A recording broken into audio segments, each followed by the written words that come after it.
A descida de Jesus poucas pessoas sabem, mas há um mistério profundo escondido nas entrelinhas da Bíblia. Um versículo que, à primeira vista, pode passar despercebido, mas que carrega um peso espiritual impossível de ignorar. Ele afirma que Jesus desceu às profundezas, e o que ele fez ali pode mudar para sempre o que você entende sobre morte, redenção e eternidade. Por séculos, estudiosos, pastores e corações inquietos tentaram responder a mesma pergunta. Onde estava Jesus durante os 3 dias entre sua morte na cruz e sua gloriosa ressurreição? A Escritura fala de espíritos em prisão, de partes mais baixas da terra, e até mesmo de chaves da morte e do inferno. Mas o que tudo isso significa? Por que o Salvador dos homens precisaria caminhar por regiões tão sombrias? A resposta começa não com um sermão, mas com um suspiro. Ali, no auge da dor, pendurado entre o céu e a terra, ensanguentado, abandonado e silenciado, Jesus ergueu a voz pela última vez na cruz. Ele não murmurou, não sussurrou. Ele proclamou com força: Pai, nas tuas mãos entrego o meu espírito. Lucas 23:46. Esse momento não foi apenas o fim de uma vida. Foi o início de um terremoto cósmico. Aquele grito partiu a eternidade como um trovão partindo os céus. Mateus 27 nos diz que a terra tremeu. As rochas se partiram. O véu do templo, que por séculos separava o homem da presença de Deus, se rasgou de cima a baixo. Túmulos se abriram. Corpos de santos que dormiam ressuscitaram. A criação inteira reagiu. Não era a morte de um homem. Era o colapso do abismo, o estremecer do invisível. Mas havia algo ainda mais grandioso.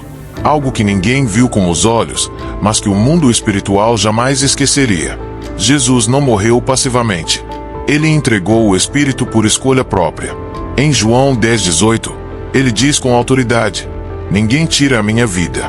Eu a dou voluntariamente. Tenho o poder de entregá-la e de retomá-la. Mesmo morto fisicamente, ele ainda comandava a eternidade.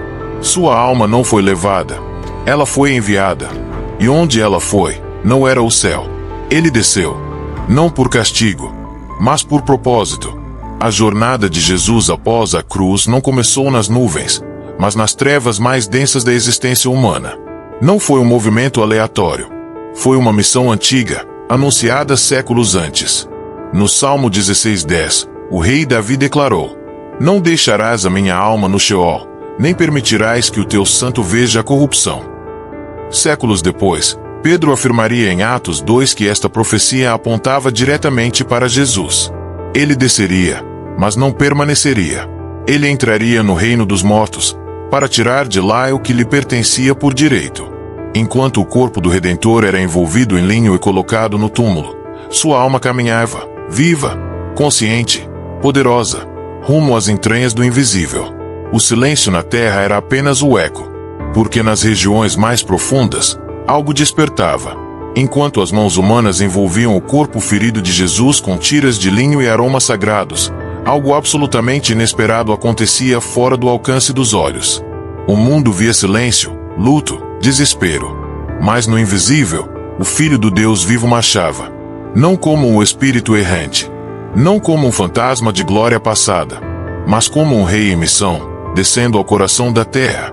Como ele mesmo havia profetizado.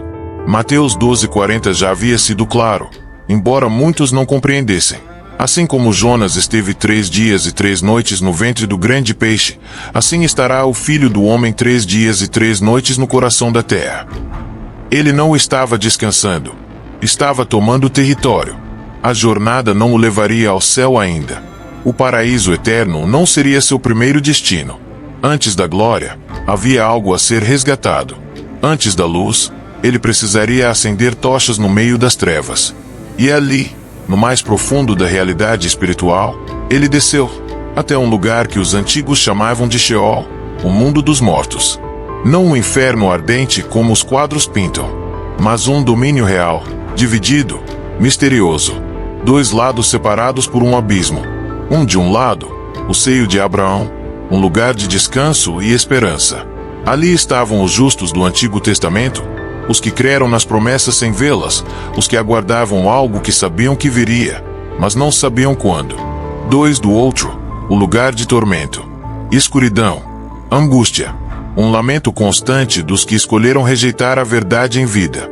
Entre os dois, um abismo intransponível, um muro espiritual, indestrutível, até aquele dia. Jesus entrou nesse reino dividido não como hóspede, mas como dono. Seu corpo ainda estava frio, vigiado por soldados romanos. Mas sua alma, viva e flamejante, caminhava por corredores esquecidos. As promessas feitas a homens como Abraão, Moisés, Davi, Elias, Ruth, Esther e Daniel estavam prestes a se cumprir diante de seus próprios olhos.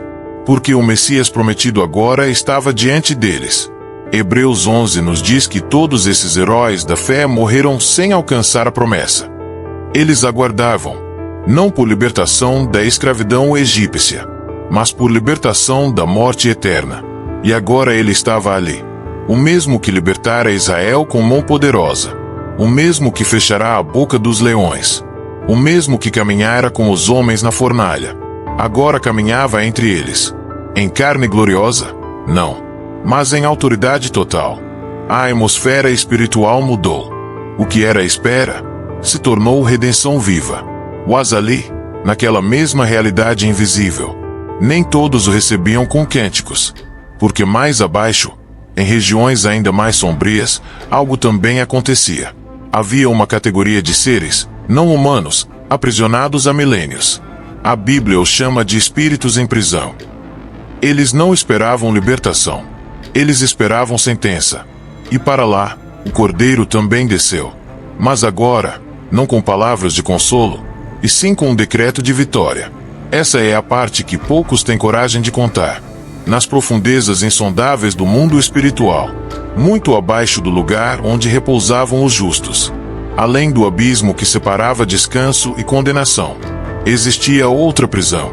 Não era feita de ferro, não era cercada por guardas, mas era o cárcere mais tenebroso da criação, o local onde estavam trancados os anjos que caíram, aqueles que, antes mesmo do dilúvio, haviam cruzado um limite que nem os outros demônios ousaram ultrapassar.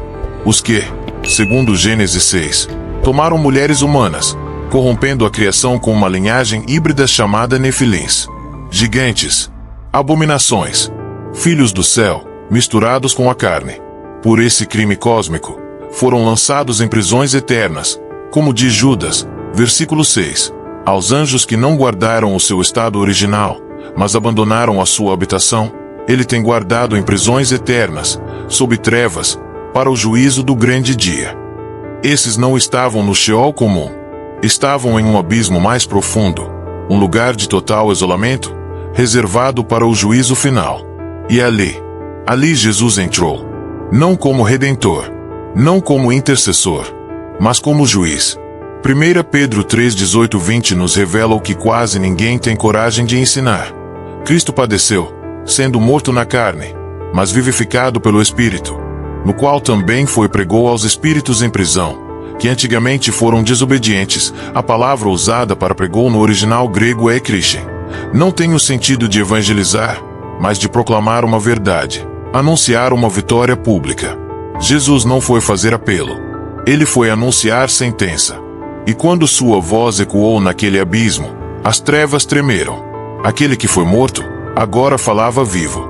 Aquele que foi humilhado, agora proclamava soberania. A cruz, que parecia derrota, agora era o trono de onde ele decretava: está consumado. Imagine o impacto disso. Espíritos aprisionados desde antes da existência de Abraão, que tentaram sabotar o plano da salvação antes mesmo dele nascer, que tentaram destruir a linhagem do Messias, agora presenciavam a vitória daquele que os havia vencido. Não houve perdão. Não houve reconciliação. Houve apenas declaração: vocês falharam. O plano seguiu. O sangue foi derramado. O preço foi pago. O Cordeiro venceu. A cruz não foi o fim. Ela foi a chave. A proclamação de Jesus não os libertou. Os condenou para sempre. A mesma cruz que libertava os justos, selava o destino dos caídos. E com a proclamação feita, com as trevas confrontadas, com a sentença anunciada, Jesus não permaneceu, porque ainda havia uma multidão à sua espera. E dessa vez, ele não falaria como juiz, Ele viria como libertador, enquanto a voz do Redentor ecoava no abismo, enquanto os espíritos rebeldes eram silenciados pela sentença irrevogável do Cristo. Em outra região daquele mundo invisível, o silêncio era diferente. Não era um silêncio de condenação. Era um silêncio de espera, de esperança adormecida, de fé que resistiu ao tempo. Ali estavam os justos, aqueles que viveram antes da cruz, que creram na promessa mesmo sem vê-la, que caminharam com Deus, mas nunca puderam entrar plenamente em sua presença. Homens e mulheres como Abraão, Moisés, Elias, Ruth, Davi, Esther, Daniel, pessoas que morreram na fé, mas aguardavam algo maior. Eles estavam no paraíso, o seio de Abraão, um lugar de descanso, mas não de destino final. O autor de Hebreus, capítulo 11, revela: todos esses morreram na fé, sem terem recebido as promessas, mas vendo-as de longe e crendo-as, para que eles não fossem aperfeiçoados sem nós. O lugar em que estavam era real, mas provisório. Um abrigo espiritual construído na misericórdia, mas que só poderia ser aberto por uma chave, a chave do sangue do Cordeiro.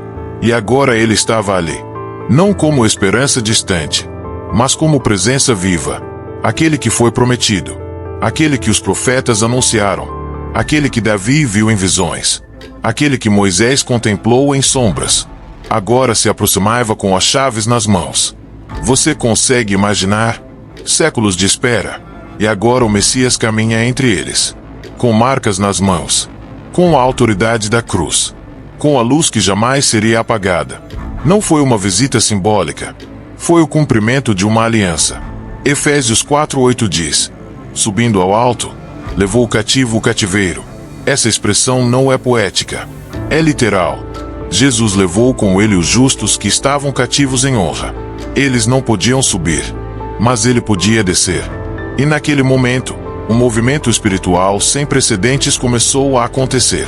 Os portões eternos se abriram, as barreiras invisíveis caíram, e um cortejo começou. O primeiro grande êxodo da história espiritual. Não era mais o Egito sendo deixado para trás. Era o Sheol sendo esvaziado. Mateus 27, 52-53 registra: os sepulcros se abriram, e muitos corpos de santos que dormiam foram ressuscitados. E, saindo dos sepulcros depois da ressurreição dele, entraram na cidade santa e apareceram a muitos. Poucos falam sobre isso. Poucos entendem o que aconteceu aqui. Mas este foi o sinal visível do que estava ocorrendo no mundo invisível. Jesus não saiu do inferno sozinho. Saiu conduzindo uma multidão. O que os profetas esperavam, o que os anjos contemplavam, agora estava diante de seus olhos. Aqueles que aguardaram no paraíso, agora seguiam o Rei da Glória. E o véu que havia sido rasgado no templo era apenas o reflexo físico da cortina que se rasgava no mundo espiritual. Eles caminham juntos.